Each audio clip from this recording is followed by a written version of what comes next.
வழக்கறிஞர் பாரதி மீது வழக்கறிஞர் சுரேஷ் மீது வழக்கறிஞர் சுரேஷ் மீது வழக்கறிஞர் மோகன் மீது வழக்கறிஞர் மோகன் மீது வழக்கறிஞர் ராஜ்குமார் மீது வழக்கறிஞர் ராஜ்குமார் மீது வழக்கறிஞர் ஆர்த்தி மீது வழக்கறிஞர் ஆர்த்தி மீது சட்ட கல்லூரி மாணவர்கள் மீது சட்ட கல்லூரி மாணவர்கள் மீது போடப்பட்ட பொய் வழக்கை திரும்ப பெறு சட்டம் காக்க போலீசா சட்டம் காக்க போலீசா நியாயம் காக்க கோர்ட்டுகளா போராடும் மக்களுக்காக போராடும்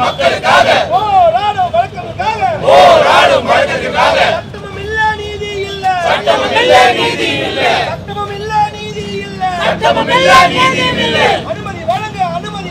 அனுமதி வழங்க சட்டப்படி போராடுவதற்கு அனுமதி பெற்ற இடத்திலே தூய்மை பணியாளர்களுக்கு கோரிக்கை ஏந்திய போராட்டத்திற்கு அனுமதி வழங்க பறிக்காதே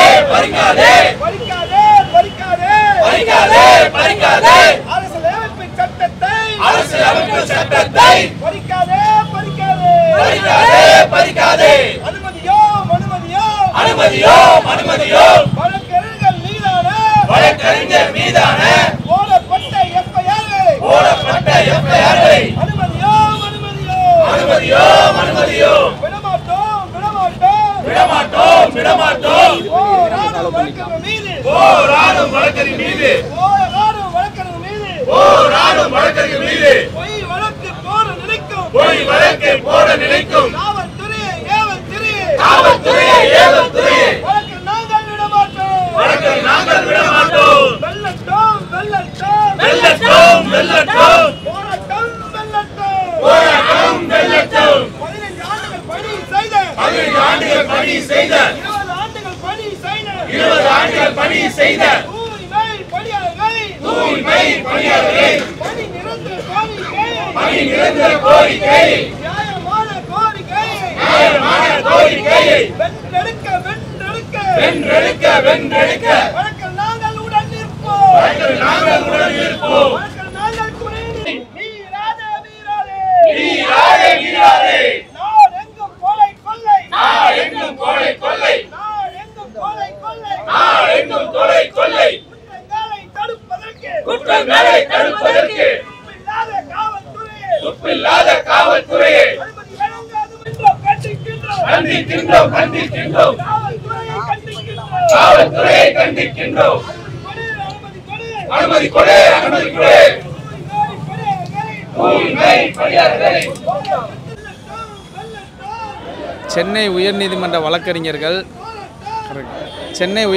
வழக்கறிஞர்கள் இன்றைக்கு சென்னை உயர்நீதிமன்றத்திலே இந்த தூய்மை பணியாளர்களுக்காக விளிம்பு நிலை மக்களுக்காக அவர்களுக்கு சட்ட பணியாற்றிய வழக்கறிஞர்கள் மற்றும் சட்ட கல்லூரி மாணவர்கள் மீது 13க்கு மேற்பட்ட பொய் வழக்கை போட்டதை கண்டித்தும் மற்றும் சென்னை உயர்நீதிமன்ற தலைமை நீதியரசர் மிக தெளிவாக அவர்களுக்கு மாற்று இடம் போராட அனுமதி அளிக்க வேண்டும் என்று சொல்லியும் கூட தமிழ்நாட்டு அரசாங்கம் அனுமதி அளிக்க முடியாது என்று நேற்றைய தினம் நிராகரித்ததை கண்டித்தும் ஒரு போராட்டம் நடத்தியிருக்கின்றோம்.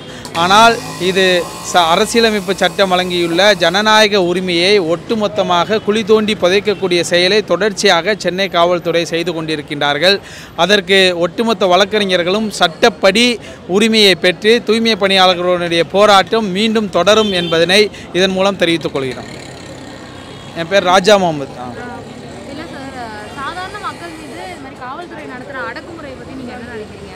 அதாவது மக்கள் விளிம்பு நிலை மக்கள் அவர்கள் தூய்மை பணியாளர்களாக வேலை பார்க்குறாங்க. அவங்களுடைய கோரிக்கை என்னை நிரந்தரம் செய்யணும்னு சொல்லிட்டு, ஆனால் பல கோடி ரூபாய்க்கு இதை தாரை வார்த்து அதில் வரக்கூடிய கமிஷனுக்காக அவர்களே காவல்துறையை மிஸ்யூஸ் பண்ணி விளிம்பு நிலை மக்களுக்கு எதிராக திருப்புகின்றார்கள். அரசியல்வாதிகளுக்காக காவல்துறை வேலை செய்யக்கூடாது. காவல்துறை இந்திய அரசியலமைப்புக்கு உட்பட்டு அவர்களுடைய ஜனநாயக உரிமையை பாதுகாக்க வேண்டும். ஆனால் இங்கே அரசியல்வாதிகளினுடைய பேச்சுக்களை கேட்டு அவர்களுடைய ஏவல் படைகளாக காவல்துறை வேலை செய்து இது உடனடியாக தமிழ்நாடு அரசு திருத்த வேண்டும். இல்லை என்று சொன்னால் தமிழ்நாடு அரசை மாற்றக்கூடிய ஒரு வலிமை இந்த தூய்மை பணியாளர்களுக்கும் விளிம்பு நிலை மக்களுக்கும் உண்டு என்பதனை அரசாங்கத்திற்கு மாண்புமிகு முதல்வருக்கு தெரியப்படுத்திக் கொள்கிறேன். தற்காலிக பணியாளர்களை எதுக்கு நிரந்தர பணியாளர்களாக மாற்றாம தமிழ்நாடு அரசு இவ்வளவு தாமதம் பண்ணுது? இப்போ சுதந்திர தினம் வர்றதுனால அங்க இருக்கிற மக்கள்களை தற்காலிகமாக பேச ஆரம்பிச்சிட்டாங்க. ஏன் இதுக்கு அவங்க பணி நிரந்தரம் பண்ணலாம்ல? அதாவது சுதந்திர தினம் வருவதற்காக இவர்களே ஒரு பெட்டிஷனரை ரெடி செஞ்சு தலைமை நீதிபதியிட்ட உடனடியாக அன்றைய தினமே அடிஷனல் அட்வொகேட் ஜெனரல் அப்பியர் ஆகி உடனடியாக போராட்டத்தை முடிக்கணும்னு சொல்லி நைட்டோட நைட்டாக என்ன செய்யக்கூடாது, இவர்களுடைய ஜனநாயக உரிமை சுதந்திர தினத்தில் ஒழிச்சு விடக்கூடாது அப்படின்னு சொல்லிட்டு தமிழ்நாட்டு அரசாங்கம் ஒட்டுமொத்தமாக அவர்களை அப்புறப்படுத்திட்டார்கள். ஆனால் இந்த செயல் என்பது ஈவன் தமிழ்நாட்டு அரசாங்கத்தினுடைய கூட்டணி கட்சிகள் அனைத்து கட்சிகளும் இதை எதிர்த்திருக்கு. அதனால் தமிழ்நாடு முதல்வர் இதில் உடனடியாக தலையிட்டு பல கோடி ரூபாய் டெண்டரை ராம்கி என்று சொல்லக்கூடிய கார்பரேட் நிறுவனத்திற்கு வழங்கியிருக்காங்க. இதில் இருக்கக்கூடிய கமிஷனுக்காக இந்த அரசியல்வாதிகள் சிலர் காவல்துறையை ஏவல் துறையாக மாற்றி கொண்டிருக்கின்றார்கள். இதே முதல்வர் அவர்கள் எதிர்க்கட்சி தலைவராக இருக்கும்போது 2 முறை எடப்பாடி முதல்வராக இருக்கும்போது இதே கோரிக்கையை வலியுறுத்தி மனு அளித்திருக்கின்றார். இதே கோரிக்கையை வலியுறுத்தி மக்களுக்கு தேர்தல் வாக்குறுதியை அளித்திருக்கின்றார். ஆனால் இன்றைக்கு முதல்வராக ஆன பிறகு இந்த கோரிக்கையை எழுப்பக்கூடிய மக்களை ஒடுக்குவது என்பது முற்றிலுமாக முரணான செயல். இதை திமுக அரசாங்கம் உடனடியாக நிறுத்திக் கொள்ள வேண்டும். இல்லை என்று சொன்னால் ஒட்டுமொத்த தமிழ்நாட்டிலையும் தூய்மை பணியாளர்கள் ஒன்று சேர வேண்டிய சூழ்நிலை ஏற்படும் என்பதனை தெரிவித்துக் கொள்கின்றேன். தமிழ்நாட்டில் பார்த்தீங்கன்னா சுகாதாரத்துறையும் போக்குவரத்து துறையும் தனியாருக்கு பட்டா போட்டு கொடுத்துருக்காங்கன்னு சொல்லிட்டு ஒரு கருத்து நிலவுது. அதை பற்றி உங்களுடைய கருத்து என்ன சார்? அதாவது தமிழ்நாட்டு அரசாங்கம் தான் ஏர் இந்தியாவில் இருந்து ஒட்டுமொத்தமாக அதானி கம்பெனிகளுக்கு இந்த நாட்டை விற்று கொண்டிருக்கின்றார்கள் என்பது மோடி அரசை பார்த்து அனுதினமும் கேள்வி எழுப்பி கொண்டிருக்கின்றார்கள். ஆனால் இவர்கள் இன்றைக்கு அடிப்படை மக்கள் வேலை செய்யக்கூடிய டிரான்ஸ்போர்ட் மற்றும் சுகாதாரத்துறை மற்றும் தூய்மை பணியாளர்களை வெளியே இருக்கக்கூடிய மிகப்பெரிய பெருநிறுவனங்கள் கம்பெனிகளுக்கு கோடிக்கணக்கில் இருக்கக்கூடிய பெருநிறுவனங்களுக்கு பிரைவேட்டைசேஷன் பண்ணிக்கிட்டு இருக்காங்க. அப்போ இவர்கள் எழுப்பக்கூடிய அதே கேள்வியை அதே தவறை இவர்களே செய்து கொண்டிருப்பது நியாயமானது அல்ல.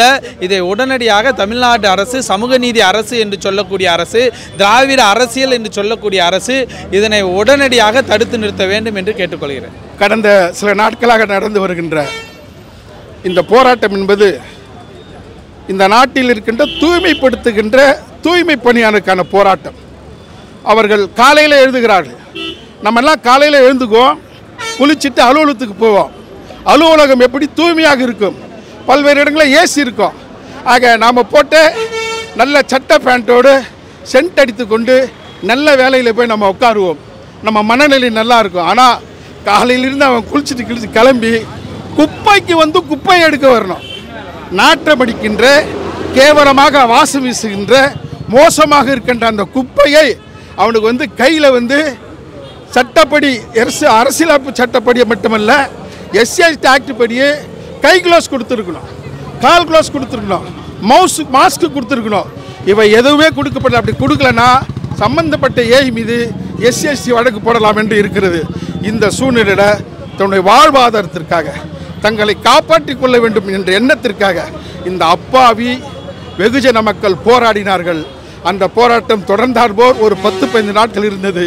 ஆனால் அதற்குள்ளாக இந்த அரசு அவர்களை அப்புறப்படுத்த வேண்டும் என்று திட்டமிட்டு அதன் அடிப்படையில் அவர்களை நீதிமன்றத்திலே ஒரு வழக்கு தொடுத்து அவருக்கு ஆதரவாக ஒரு ஆதரவினை பெற்று இரவு 11:30 மணிக்கு எல்லாருமே மிக கேவலமான முறையில் கைது செய்து வைத்திருக்கிறார்கள்.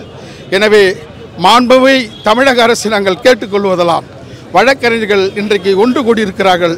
தொடர்ந்தாற்போல் தமிழகத்தில் இருக்கின்ற எல்லா மாநகராட்சி 21 மாநகராட்சிக்குமான ஒரு போராட்டம் வெகு விரைவில் அறிவிக்கப்பட இருக்கிறது. அதே போன்று வழக்கறிஞர்கள் பேசி கொண்டிருக்கிறோம். தமிழ்நாடு முழுக்க எல்லா நீதிமன்ற வழக்கறிஞர்களும் ஒரே நாளில் ஒரு கண்டன ஆர்ப்பாட்டத்தை ஜனநாயகத்தை தாருங்கள் என்று கேட்டு நடத்திருக்கிறோம் என்பதை பணிவுடன் தெரிவித்துக் கொள்கிறோம். இந்த அரசு எங்களுக்கு உண்ணாவிரதம் இருக்கவோ அல்லது போராட்டம் நடத்தவோ ஜனநாயக ரீதியாக அனுமதி வழங்க வேண்டும் என்பதை பணிவுடன் கேட்டுக்கொள்கிறோம்.